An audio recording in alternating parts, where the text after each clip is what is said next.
In the 1980s, the A-Team taught us that heroes never die. They just walk away from explosions. But when the A-Team stopped rolling, the explosions didn't fade. They followed the cast into addiction, illness, prison, and early death. By 2026, fame had vanished, bodies had broken down, and some of the show's biggest legends were gone forever. George Peppard as John Hannibal Smith. George Peppard was born on October 1, 1928, in Detroit, Michigan, and he was already 55 years old when he took on the role of John Hannibal Smith in the A-Team in 1983. The cigar-smoking mastermind whose calm authority held the entire team together. By the time the A-Team exploded into one of the most popular television shows of the 1980s, Peppard had already lived several lives. He was a serious dramatic actor, an Oscar nominee, and a Hollywood leading man whose career peaked long before television stardom arrived. Hannibal gave him a second act, but it also concealed a battle he had been losing for years. Behind the scenes, Peppard struggled with severe alcoholism that worsened as the show progressed. His addiction strained relationships, caused tension on set, and quietly eroded his health. As Hollywood moved on from his generation of stars, Peppard found himself increasingly isolated, respected, but no longer essential. When the A-Team ended, the phone stopped ringing, and the discipline that once defined him gave way to physical decline. In the early 1990s, Peppard was diagnosed with lung cancer. Years of smoking and alcohol abuse had taken an irreversible toll. Despite surgery and treatment, his condition deteriorated rapidly, compounded by cirrhosis of the liver. On May 8, 1994, while battling lung cancer, Peppard died from pneumonia in Los Angeles. Dwight Schultz as Howling Mad Murdoch. Born on November 24, 1947 in Baltimore, Maryland, Dwight Schultz was 35 years old when he stepped into the A-Team in 1983 as Captain H.M. Howling Mad Murdoch, the eccentric pilot whose wild humor masked a deeply unstable mind. Murdoch quickly became one of the most beloved characters on the show. His manic energy, sudden emotional shifts, and childlike vulnerability gave the A-Team its soul, balancing explosions with unexpected tenderness. For a brief moment, Schultz seemed unstoppable, praised for turning what could have been a cartoon character into something unsettlingly human. When the A-Team ended, Dwight Schultz did not collapse, but he did disappear from the kind of fame television once gave him. The industry struggled to imagine him beyond Murdoch's wild brilliance, and leading on-screen roles quietly faded away. Instead of fighting a system that had already moved on, Schultz chose reinvention. He rebuilt his career in voice acting and genre television, finding steady, respected work rather than spotlight stardom. His performances in animation, video games, and Star Trek earned him longevity, if not headlines. By 2026, Dwight Schultz is 79 years old, living largely outside the Hollywood spotlight by choice, not defeat. Remembered not as a fallen star, but as an actor who survived fame by stepping away from it. Dirk Benedict as Templeton Face Peck. Dirk Benedict, born on March 1, 1945 in Helena, Montana, and he was 38 years old when he joined the A-Team in 1983 as Templeton Face Peck, the smooth-talking con man whose charm and confidence made every impossible mission seem effortless. With his polished smile and quick wit, Face became the show's most elegant weapon. Benedict's performance turned deception into an art form, and for a time, it appeared he had secured a permanent place in television stardom. But behind the camera, the confidence began to fracture. Benedict clashed repeatedly with producers over creative control, growing frustrated with what he saw as shallow storytelling and a lack of respect for his character's potential. As the series progressed, tensions mounted. Benedict's outspoken nature made him difficult in an industry that preferred compliance, and once the A-Team ended, the consequences arrived quietly. Leading roles vanished, and the momentum that once defined his career dissolved into scattered appearances and fading recognition. In the mid-1990s, Benedict faced a far more personal crisis. He was diagnosed with prostate cancer, a battle he chose to fight on his own terms.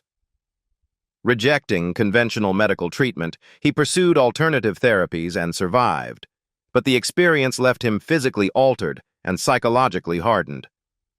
Now, in 2026, Dirk Benedict is 81 years old, living a quiet, private life away from Hollywood, occasionally reflecting on his legacy while remaining largely absent from public and media appearances. Mr. T as B.A. Baracus. Born on May 21, 1952, in Chicago, Illinois, Lawrence Turode, known to the world as Mr. T, was 31 years old when he exploded onto television screens in 1983 as B.A. Baracus, the mohawked powerhouse whose gold chains and volcanic temper made him the most unforgettable face of the A-Team. B.A. Baracus became a symbol of raw strength, defiance, and working-class pride, appearing everywhere from cereal boxes to talk shows. But the persona came at a cost. As the 1980s ended and the A-Team faded, the industry that once embraced Mr. T quietly moved on. Roles dried up, and the caricature that made him famous became a cage. The man behind the muscles struggled with relevance in a Hollywood that no longer knew what to do with him. In 1995, tragedy struck close to home when Mr. T's mother, whom he was deeply devoted to, died. Her death shook his spiritual foundation. Then, in the early 2000s, he was diagnosed with T-cell lymphoma, a rare and aggressive form of cancer. Chemotherapy ravaged his body, stripping away his trademark strength and forcing him into a fight far removed from scripted violence. During treatment, Mr. T made a symbolic decision that stunned fans. He stopped wearing his gold chains, calling them sinful reminders of vanity. Against the odds, he beat cancer, but the experience permanently changed him. As of 2026, Mr. T lives a low-key life focused on faith, personal reflection, and selective public appearances, having largely stepped away from acting while embracing life beyond fame. Melinda Culea as Amy Allen. Melinda Culea was born on May 5, 1955, in Western Springs, Illinois, and she was 28 years old when she joined the A-Team in 1983 as Amy Allen, the sharp, fearless investigative reporter who brought intelligence and emotional grounding to the team's early missions. In the first season, Amy Allen was meant to be more than a side character.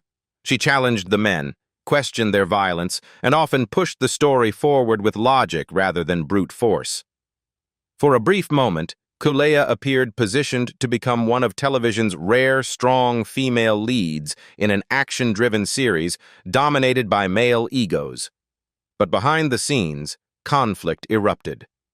Culea clashed with producers over the direction of her character, objecting to storylines that reduced Amy from a capable professional into a decorative presence.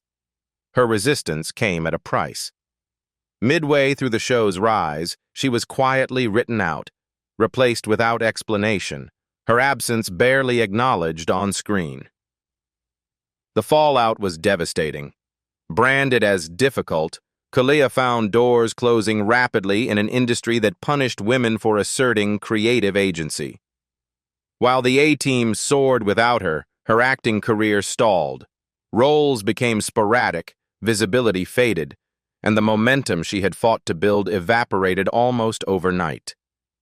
Unlike co-stars who struggled publicly, Culea's decline was silent. There were no scandals, no arrests, just the slow erosion of opportunity. Disillusioned with Hollywood, she stepped away from acting entirely, turning instead to painting and design as a means of survival and self-expression. By 2026, Melinda Culea is 71 years old. Long absent from television, she remains best remembered for a role that ended before it could fully grow. Amy Allen disappeared from the A-Team without explanation, and in many ways, so did the actress who dared to push back. Marla Heasley as Tawnia Baker. Marla Heasley, born on February 4, 1959, in Los Angeles, California, and she was only 25 years old when she joined the A-Team in 1984 as Tanya Baker, the glamorous new face brought in to replace Amy Allen after the show's first season. From the moment she appeared, backlash followed. Fans loyal to Amy Allen rejected Tanya almost instantly, viewing her as a downgrade rather than an evolution. The criticism was relentless, and Heasley, young and new to the industry, had little protection from it. Instead of being given time to grow into the role, Tanya Baker was quietly phased out after a short run. The damage extended far beyond the show. Casting opportunities evaporated, and the momentum she hoped the A-Team would generate collapsed before it ever truly began. With few prospects and mounting disillusionment, she made a decision many actors never openly admit. She walked away. Heasley left acting altogether, choosing a private life far removed from auditions, rejection, and public judgment.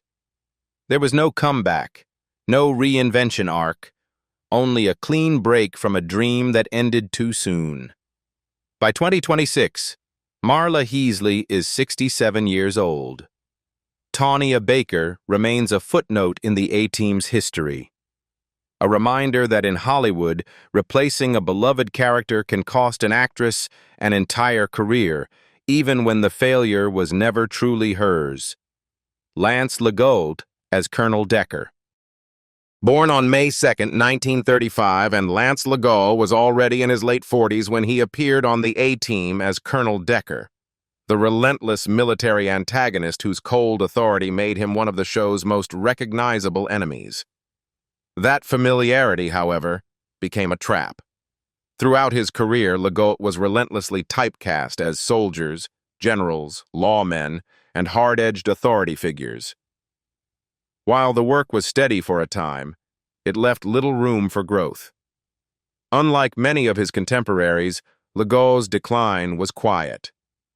There were no public scandals, no dramatic collapses, just the slow erosion of relevance that comes when an industry no longer needs your face.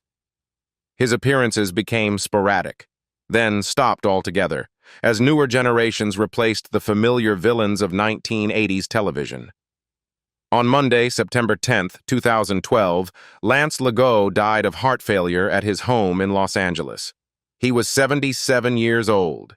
His death passed with little media attention, a stark contrast to the authority he once projected on screen. William Lucking as Colonel Lynch. William Lucking, born on June 17, 1941, and he was in his early 40s when he appeared on the A-Team as Colonel Lynch. One of the earliest and most imposing military figures to stand in the team's way during the show's formative period.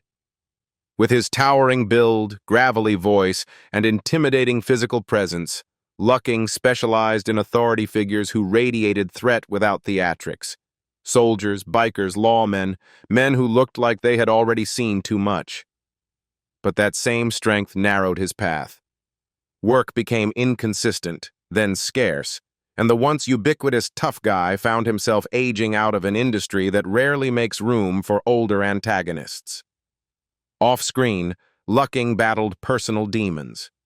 He struggled with alcohol abuse for many years, a fight he later overcame, but not without lasting damage.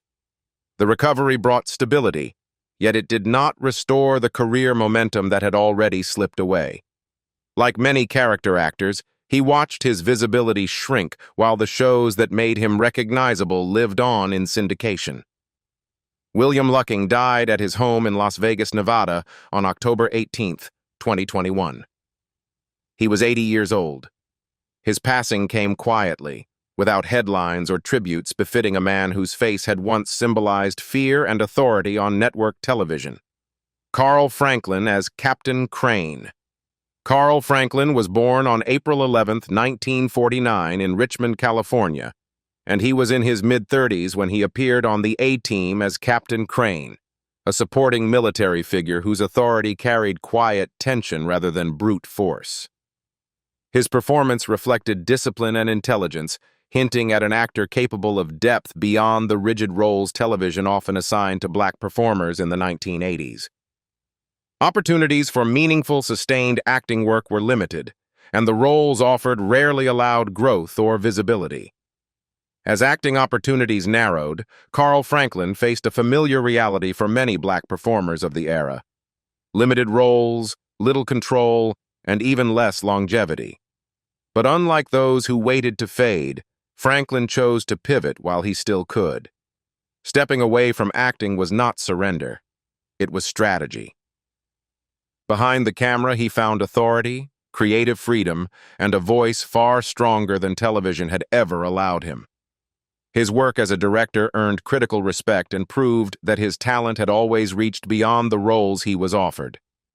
By 2026, at 77 years old, Carl Franklin stands not as a cautionary tale, but as a rare example of reinvention, someone who escaped the quiet erosion of obscurity by taking control of his own narrative. Robert Vaughn as General Hunt Stockwell. Born on November 22, 1932 in New York City, and Robert Vaughn was 51 years old when he joined the A-Team in 1983 as General Hunt Stockwell, the shadowy government handler whose calm intellect and moral ambiguity replaced open pursuit with manipulation. Yet Vaughn's life had already been shaped by controversy long before the A-Team. In the 1950s, during the height of the Hollywood blacklist, he testified as a friendly witness before the House Un-American Activities Committee. The decision followed him for the rest of his career, costing him respect among peers and permanently complicating his legacy. While the A-Team gave Vaughn late career visibility, it was not redemption. He remained a character actor, respected, employed, but never embraced as a leading force again. In his later years, Vaughn's health declined quietly. He continued acting well into old age, refusing to disappear, even as his body weakened. On November 11, 2016, he died from complications related to acute leukemia.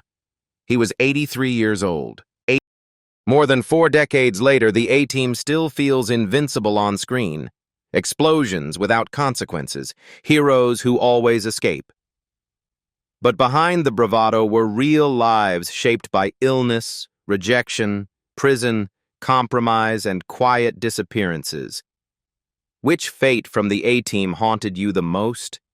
Share your thoughts below, and don't forget to like, subscribe, and follow as we continue uncovering the dark truths behind television's greatest legends.